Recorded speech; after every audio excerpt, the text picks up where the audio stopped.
gikan sa imong sala, mo na mabase kung ano sa kadugay kadali mugawa sa purgatorio. O Matthew 5:26. Unya ang ato sa pagampo, tagampo kay ano man, dapat yung ni budget nga mga kabalo sa magawas. Mo na sige ang ipaghatag dito. Kay ang imong pamayan, kanang imong halad na pagampo, apil mo na sa pamayan dito.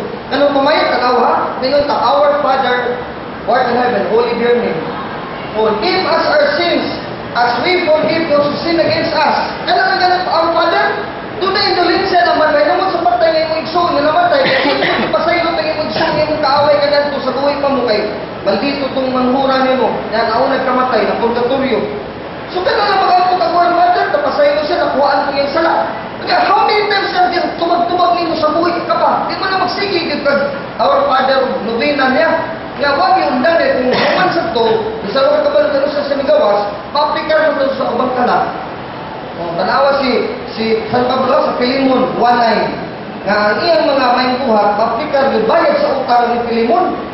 So pwede dahil nakatumaingkuha pag-ampo i-applikar sa nato ganito sa mga nangamatay na kay galing si San Pedro San Pablo na kabuhat mangyara yan din sa Pilimon chapter 1 verse 9 tanawa nung sa pagsulti sa Bible no kay kining Bible mo na itong barahan o maning basyanan sa mga Katoliko.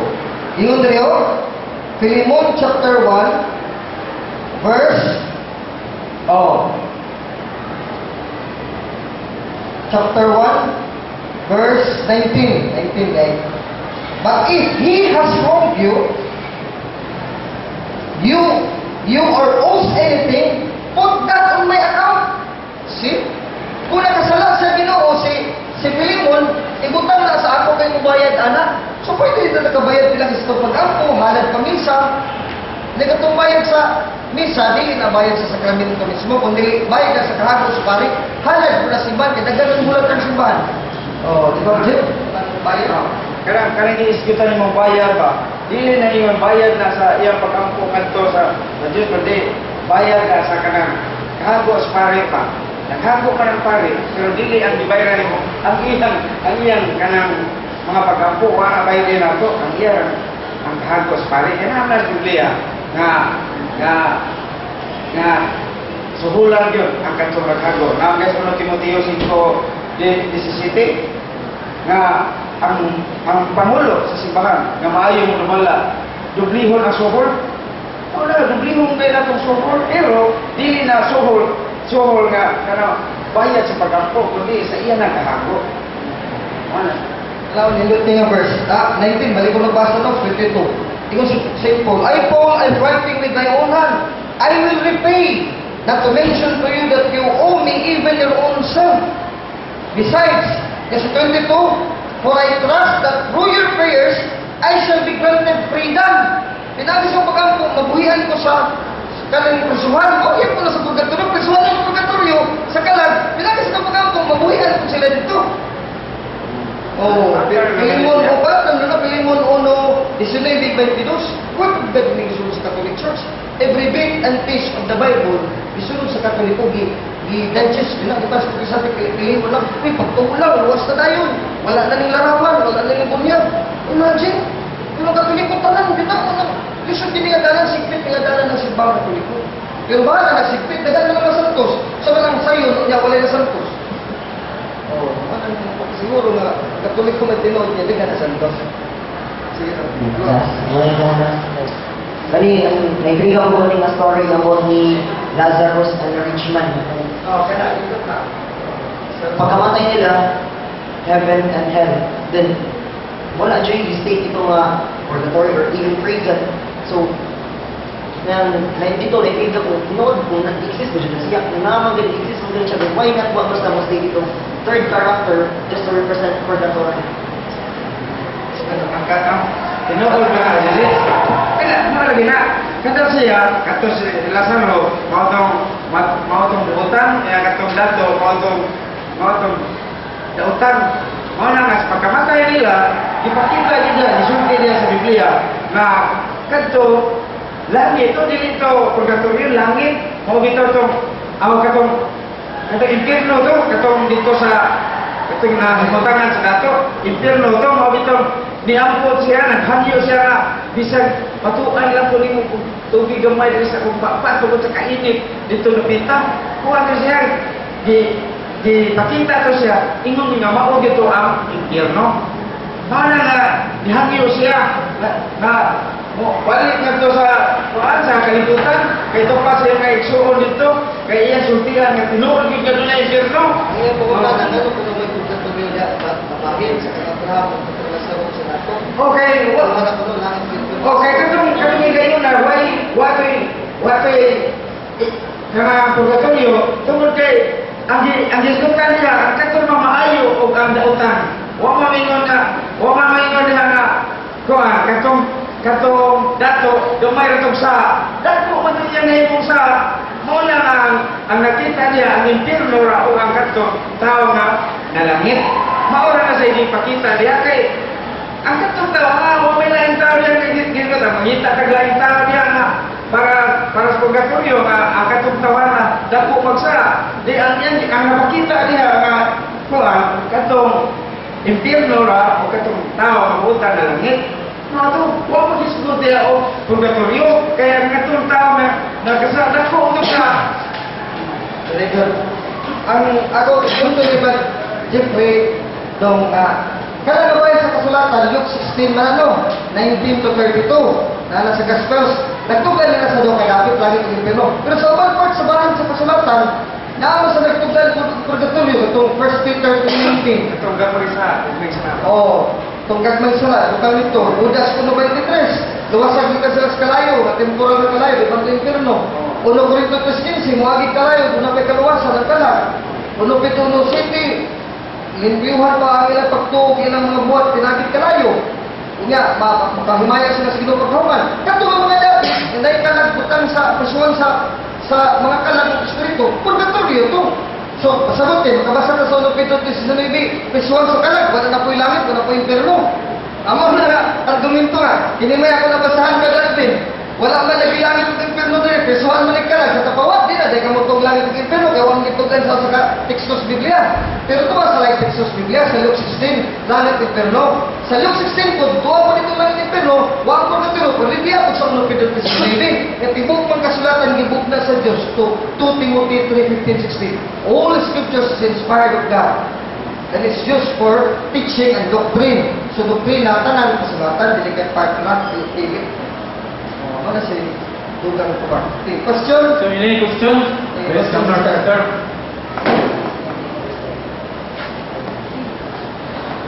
Good evening, Brad. Ako ang question ko is mabuti sa amo galing silingan na kauban siya sa kumama sa Legion of Mary.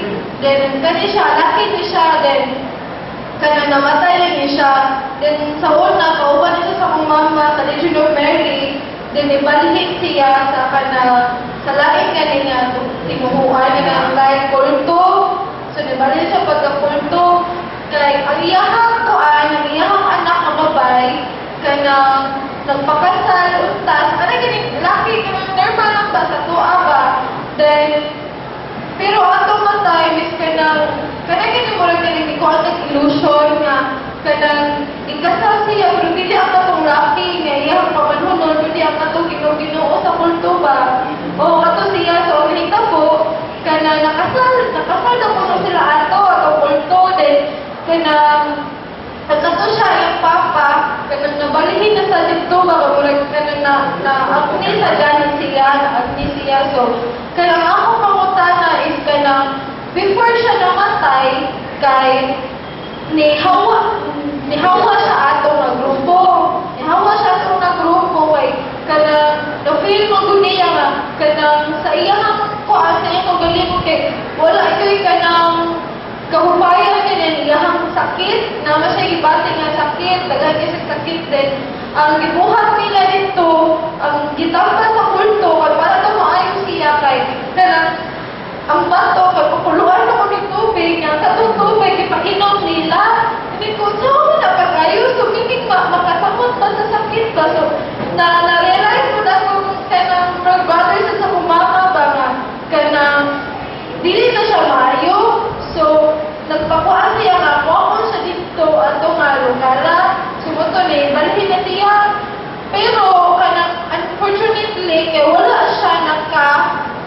wala siya kumpisal, namatay lang siya, namatay siya pagkawa siya kakumpisal. Ang ato ay ang binuhatan sa una, nga napa siya sa Region of Mary, katong iyahang mga binuhatan nga nindot. Punta to siya, kanang maadto siya sa purgatory nga, pagkamatay niya, huwag siya ka-repent. So, meaning asa, sa inyong idea, Brad, asa mo na siya, pupunta mo na siya sa inferno or ma-march siya dito sa purgatory nga, huwag siya ka-repent, pero huwag siya ka-repent, pero siya magaling ko, naghinulso siya sa Ginoo. Depende na niya kung naka-repent siya sa wakas yung mamatay dahil naghinulso siya. Unya, ang Ginoo na may pumana, dili man kita. Pero pagkalo na to, sa atong nakita, parang di siya maluwas na naman, kinibiya ko siya pagtuo. Kaya naman din na mabasa na ito diya sa 1 Timoteo 5:8, ang mubiya sa pagtuo, mas dako pa ha, mas makasasala pa kaysa wa pagtuo. Katong mibiya ba, mas makasasala pa itong way pagtuo. Maana diha nga, kung kaya itong basihan, para na ito, kung nakita na ito sa inyong anak, di siya malangit pa. Pero kung sa panahon nga siya hapit na mamatay o matakibaw, siya may nibaw na kahinulso ka siya wa. Ang Diyos ra na mo hukom niya. Kaya kita, sa ato naman nagkita. O ya, mga ka na sister, no? Kita rin tanan kato siya na katong namatay, namunyagang katoliko. Very good.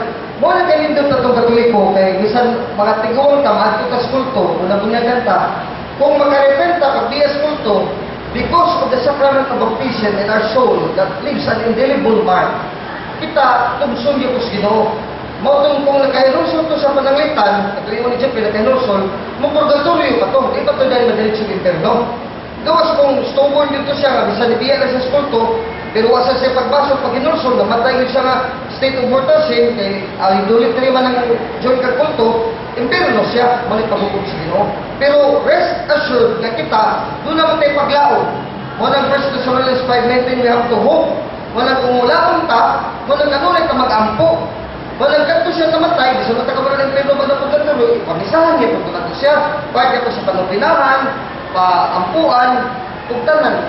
Paano siya mga prayer, Brad, makuakit Publican naman sa iya, ha? O, sama kita sa uban, na namatay sa tinamang kamatayon. Parihara ito. Ato yung pag-important. So, question? Sir, yeah, please come forward, sister. Sister, ganun ganun mga protestante ko sa mga sister. Protestante na dito sa iyong eskulan. Pagkanang may nagkakabili. Karang ko ay question ako kay about sa mga karang lost souls, mga kalag na wala ng utang. Diba, bilingon nga, ang once mamatay ang tao, kay automatic na i-judge na ni God. So, once nakapagtawag ng mga lost souls, wala ng utang ang kalag ba? Kanang mga multo-multo, yan na, kanang wala. Damulto ba? Kanang mga multo. Oo, yan. Then, kada sa mga musod o kanang spirit ba, musod sa body. Oo. Ang kanang musod diha, evil spirit na musod sa lawas tao. Mao man ang kanang kuha kay ang tao na mamatay na, hukman na siya. Pero kanang tao nga, nagiingay mo nga, na pusis kaniya na, nilidisyo diha sa lawas ng tao, di na espiritu nga katong mga nangamatay na, kundi evil spirit na. Mabitaw na dunay katong kakuha kang exorcism, katong di pagawas ka, ang evil to, nga nisyo diha sa lawas, mao sa nagibuwas sa itong Ginoong Kristo ng Biblia, na mabasa na to sa Lucas 8, ato mabasa diha nga iyang gipagawas ang espiritu nga dautan katong giyawaan ba iyang gipagawas iya maging gibalhin katong baboy mga baboy iyang gibalhin dili ito kanang mga kalag sa tao nga wa may utang dili na wa kaya ang tao man mamatay hukman siya adto na siya kung dili sa langit, eterno, o sa purgatorio, na yung hukum, kaya hukman ang mamamatay. Yan, ako sa lugar ba kung may tubio. Kaya yung ginong nga lost soul, sister, at po yung mga kalag na sa tawa ko, na sa eterno, Hindi ka na makalasip pero kabarkada naman sila sa mga demonyo. Kato mga demonyo, mangutan naman ko, kinsa na to sa mukol nito. Nakailan mo, palihan mo sa kay atong galgalon po para ma-interno. Matugal po itong makalagsa. Pero kay, para makatabla sila itong mga labilin. Matumin ka na sa tampulano. Sudli na kagali simba-simbo, may kumpisal-kumpisal. Pero kung ato nito mga demonyo, dito makalagsip pero mga tao, makalag. Ito mga demonyo may subukon dito. Di Satanas, ato nito. Pero ang informer, kaya man yung mga mga losos, makalag na interno. Kaya mo malimang tabi dito. Tapos mo sa naghatag ideya, kay evil begets evil. No? 1 Corinthians 34-35, do not deal in company with evil. Kaya mga dautan, makadangin sa pagpagkasala, kung makatudlo na sa imong binuhatan. So muna sila maka-influence sila ang mga losos in hell, pinaagi sa mga evil spirits on earth, kung yung level ng evil spirits, wala exercise ng different. So, kuan ba? Kanang yung mga tao, for example, namatay niya, kanang nag-cordinar, o kanang mga tao nga mga kalanga nag-cordinar, dahil pero sa upan na masugdan sila ba kayo, mga naman nga, kanang I need prayers, tinga na, most of sila mga kanang nag-need of prayer ka mga certain soul na, dito rin kaya first mga soul daw ay katumang soul nga wala ni mong tao before pa ang kanang evil spirits, so mo na siya kung ibawat. Okay, po kanang mga tao na may na naginahanglan sa prayer aron makagawa siya kaning lawasa palitan na sa lawas sa tao kanya di mabitaw na nga doon ay mga kabantay ka ng mga hiling niya na hilingan sila aron katong tao na sure sa tao mong gawas ko siya unya kay ang iyang gikinahanglan pag-ampo man mo na nga iampo siya mag-ampo sa paraan nila aron sila ugang na ganito sa ilang pagulungan kay nagkundir na naman sila dunay wa nila dunay kanang injustisya nga nahitabo ba sa wa pa sila mamatay mao na akong naalibawan nga mao ito na dunay mga hilig itong mga pag-ampo mo na para kung panalikat maampo na sila gawas na sila sa ilang may utangan yung kuwato na sila nga or doon na sila kalinaw ba malinaw na kay kanang mga tawhana sa buhi pa sila or why justisya ang ilang pagkamatay mo na nagkundinar